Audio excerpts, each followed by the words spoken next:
The fame of Giannini Auto was born and grew thanks to the mechanical and aesthetic elaborations based on the Fiat 500. The small factory made itself known to an ever wider audience, undermining the dominance of the Abarth, especially on the track. In the 1970s, the Giannini catalog expanded with new models, based on the 126, 127 and 128. The price lists from the first half of the 1980s offer elaborations of the 126, Panda, Uno, Ritmo, and Regatta, the latter also in the innovative, for the period, turbo diesel version. In 1985 Giannini launched the Uno 45S Turbo on the market, built by mounting turbo and intercooler on the 903cc engine of the base Uno.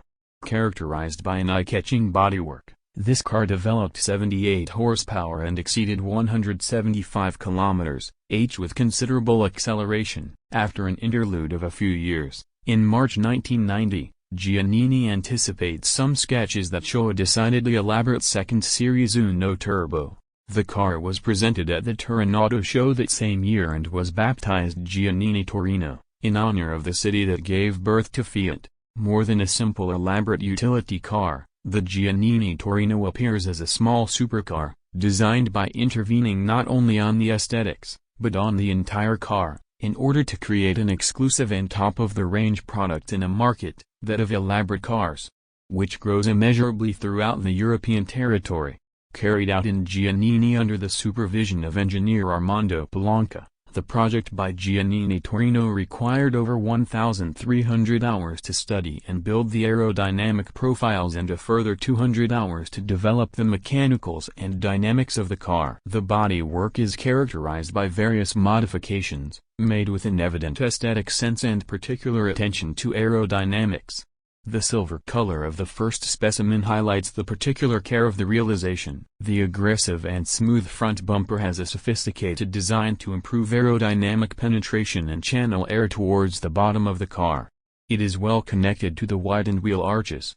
On the front it houses two additional projectors. The grille, revised compared to the standard Uno, makes the front look uglier. The rear bumper is connected to the wide arches of the wheel arches. On the lower part it has an air conveyor with the lower wing adjustable in two positions to increase downforce. The side view highlights the showy but well-connected convexities that draw the wheel arches. The rear one originates from a bulge on the door that continues along the entire length of the car. The side skirts also have a very sophisticated design.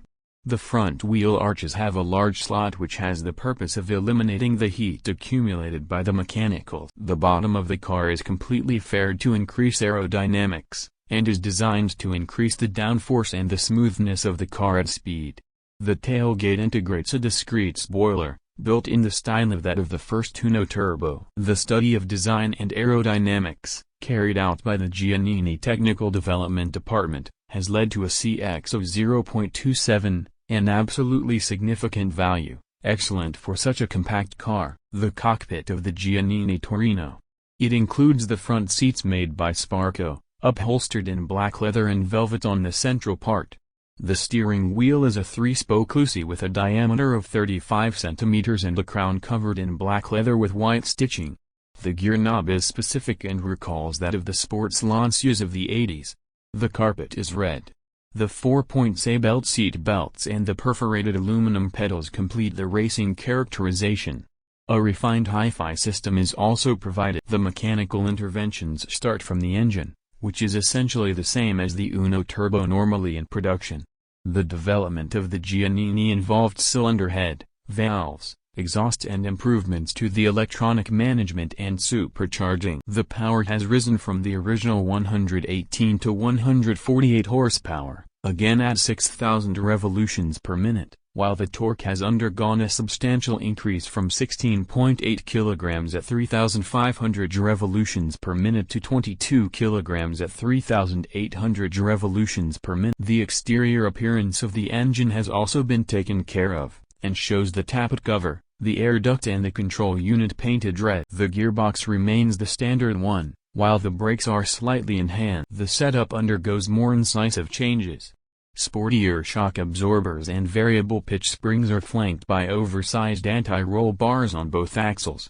In addition, The car featured a refined electronically controlled suspension adjustment system, similar to that mounted on the more performing versions of the Lancia. It was possible to adjust the stiffness to 2 positions via a switch on the dashboard. 6 by 15-inch alloy wheels and 195/50 tires complete the technical aspect of the Giannini Torino.